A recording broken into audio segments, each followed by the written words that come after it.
Ncur is Allison Conley. She said I could call her Allie. Allie likes to sign her work as A.C. Brooke. She's a senior at Millersville University studying media arts production and graphic communication technology.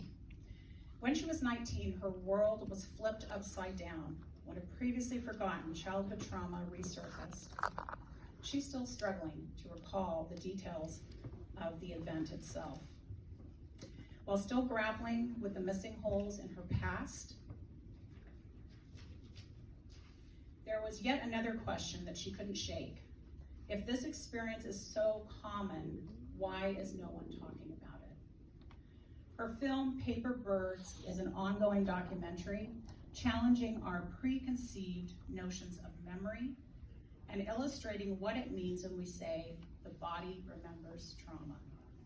This documentary discusses mature themes, including but not limited to trauma, childhood sexual assault, and PTSD. Viewer discretion is advised. Caleb, please roll the film. Paper Birds.